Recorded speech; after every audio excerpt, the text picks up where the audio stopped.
Unapologetically Woman. We're celebrating phenomenal women all across Kentucky who make no apologies for their perspectives or the impacts that they're making in the community. Today we're celebrating Susan Mills. Susan is a mom, a wife, an author, an artist, and the founder and executive director of the nonprofit My Autism Tribe.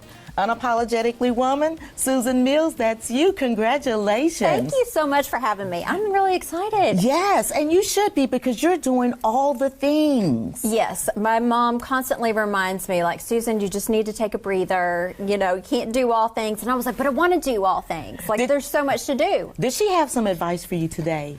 Oh, she's always just, you know, like, just be yourself. Speak what you're passionate about, do good things. And so that's what I'm trying to do. And I think you're doing it very well. So let's talk about your personal journey to, you know, creating My Autism Tribe. Yeah, well, it all started off with my son. My son, I call him my hero. He really is. He was diagnosed at the age of 2.5 with autism spectrum disorder. And I had heard about it, you know, thought I knew what it meant. When he received his diagnosis, it felt like getting hit by a Mack truck. It was, even though I knew that that's probably what it was, no parent ever wants to hear that something's wrong with your child. And so we sat in a room literally for 5 hours with people, psychologists and OTs and speech paths coming in and out for 5 hours. And then at 1:35 p.m. on May 4th, he was diagnosed with autism. And our orders were, you know, go back home, get him into intensive therapy, and that will do great things. And so we went home and I started on the phone and making phone calls. I mean, this was like a full-time job on top of my full-time job, trying to find resources. And I kept hearing there were like significant and indefinite waiting lists. And when someone's telling you there's something wrong with your child, but you can't find the help for them, there is a fear that sets in because our children are the most precious things to us in our world, and especially as a mom. Like, there is a mama bear that comes out and you find this fight in you that you had no idea even existed. And so I would just spend, like, every time I would go to the bathroom on my lunch breaks and make phone calls to insurance companies and resource providers. And that whole time was a really lonely time. No one around me had experience with autism. I didn't know necessarily what to tell them. I was being kind of defensive and protective of my child and not wanting some people to know. And then someone said to me at work, they said, you know, and because I spent a year Googling, finding ways to try to blame myself for my son's diagnosis. Did you do something wrong? Yeah. What did I do? What did I do to hurt him? And someone said, Susan, you know, Alex is still a beautiful child and you will love him no matter what. And it doesn't matter why or how he has autism. That's just the way that he was born and he's perfect. And I was like, they're so right. And so around the age of when he was 4, I decided to make our voices stronger. And at that time, he was nonverbal. He had little to no eye contact. He had 3 foods that he was eating. And so I said, I want to make my voice stronger. So I formed My Autism Tribe podcast because not only did I want to find my tribe, but I wanted other people too to have a resource to bounce ideas off of. You know, I would get moms calling me, you know, all the time, like, my son just received a diagnosis, or my daughter just received a diagnosis. What do I do now? Because we're a deer in headlights.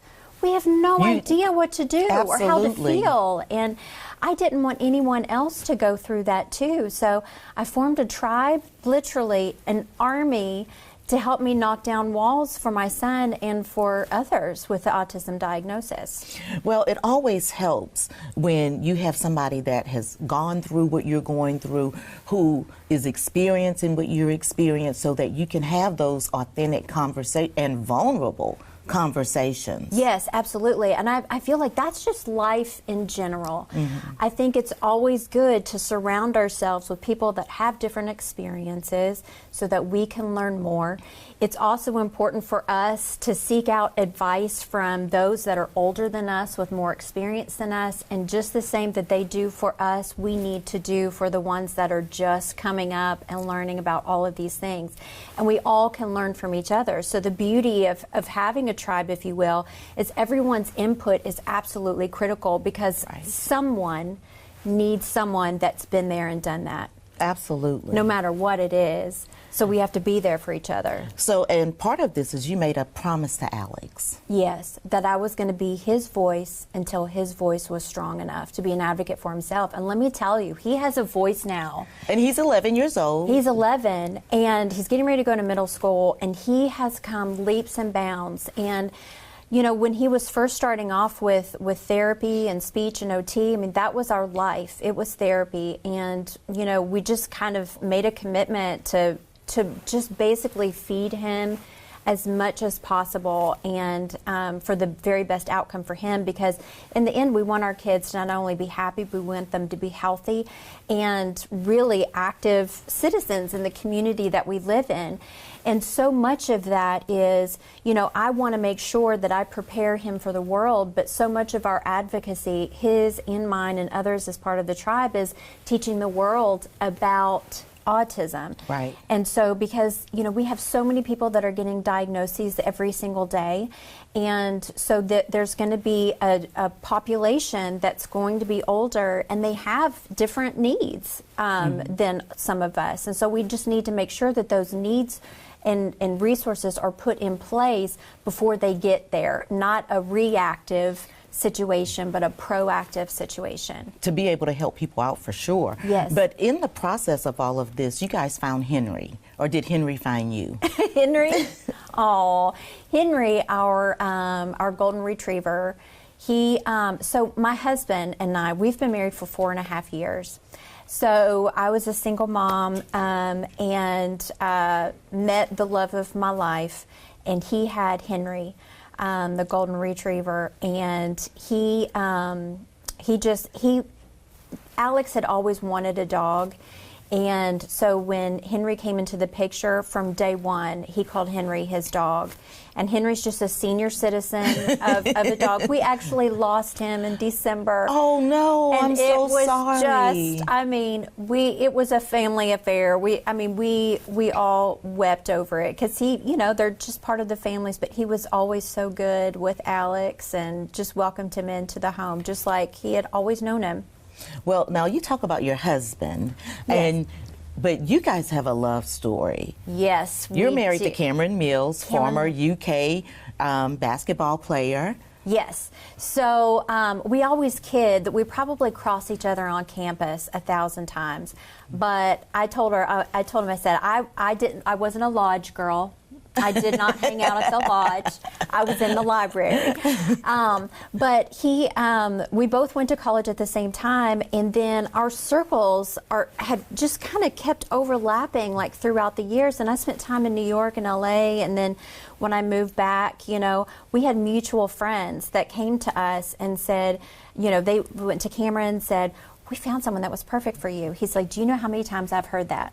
And then they would come to me, we have someone that's perfect for you. And I was like, you know, you come to get like to an age, you know, that we are, and it's like if someone's single and then you have a friend that's single, somehow they're supposed to be meant for each other. Yeah. And so, so we kind of like combated, like went back and forth with it. So we were friends for almost a year.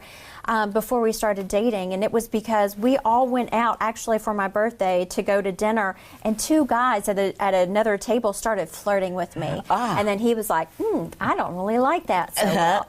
Oh, so, he felt some sort of way about that. Yes. And so the next week we went out on a date, and the rest is history. Wow. Yeah. I love love. I do. And he is the sweetest man. He is the love of my life, truly. And so in your relationship, you guys, faith plays a big role of your relationship. Yes, it's everything. It's the first thing. And so, you know, we pray a lot. You know, it's really was important for me to have that for my son, and then to meet a man that is so much. I mean, he's had his ministry for 20-some years. My Autism Tribe, in a way, is my ministry and how I give back. And to find someone that you feel like, okay, this is equally yoked, you know? And it makes life so much easier. It really does. And we know that God is first and our marriage is second, because without God, our marriage would not be. Especially as strong as we feel like it is now. That's so beautiful. So, okay, let's move forward to the creation of Rainbow Sparrow. Yes. So that has Christian undertones too. Okay. With the rainbow and the sparrow.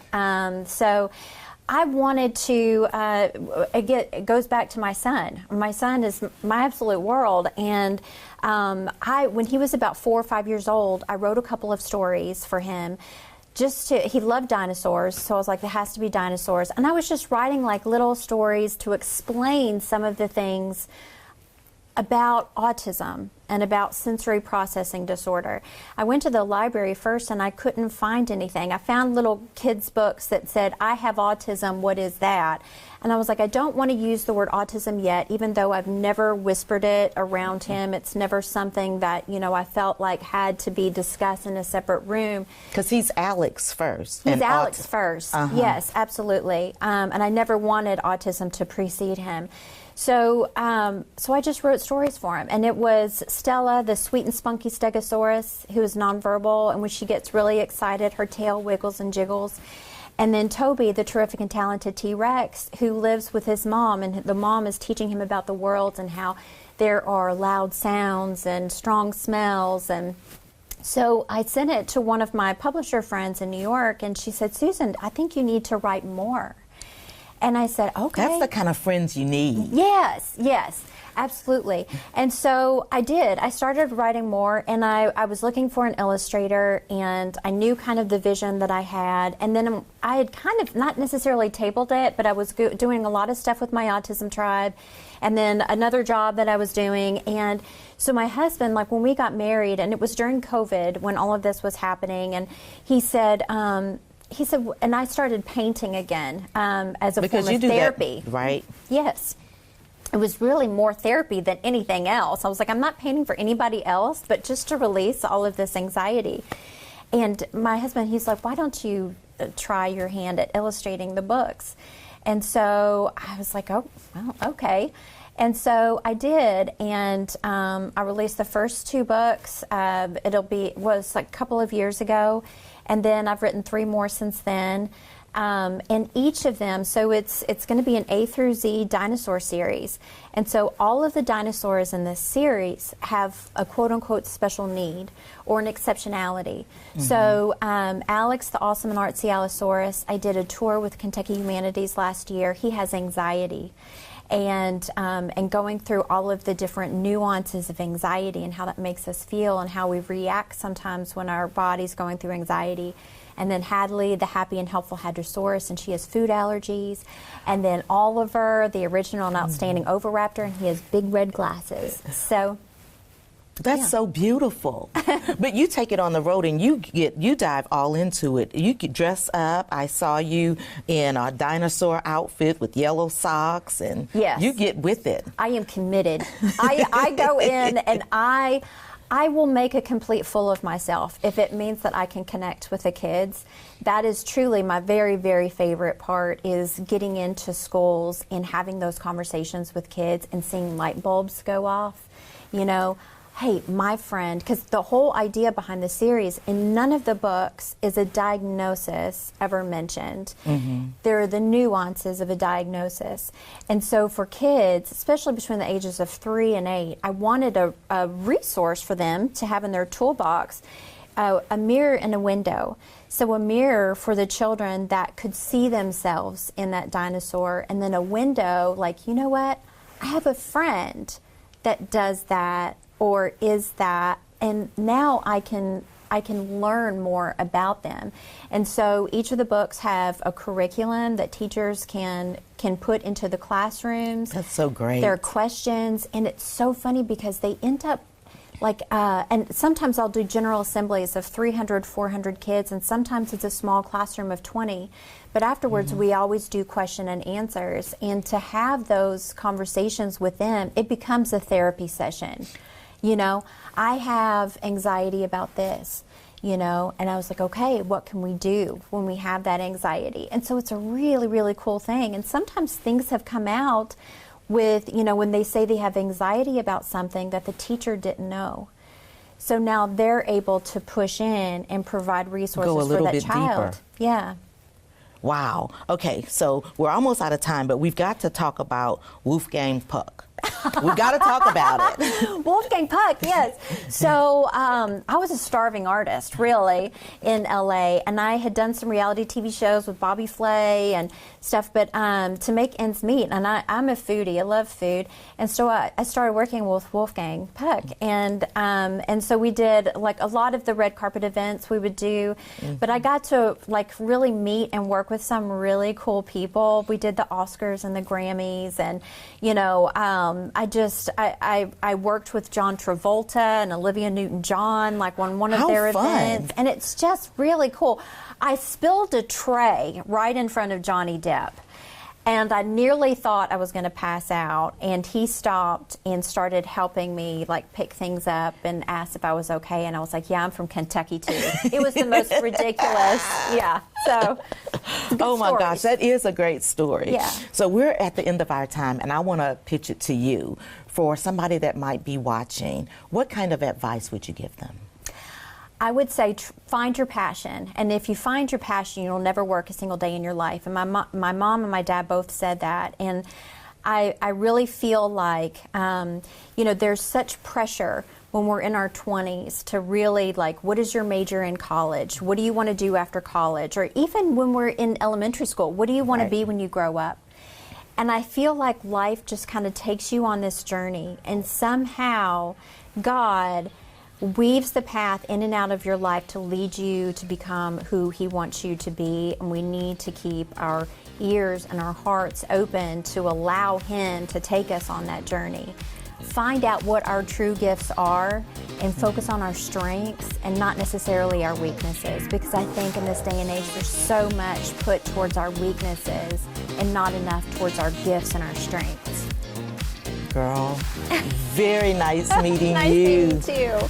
You guys heard it from Susan, and you will hear from other amazing women. Continue to watch Unapologetically Woman as we continue to celebrate all of the gifts and wonderful women that's in Kentucky. We'll talk to you soon.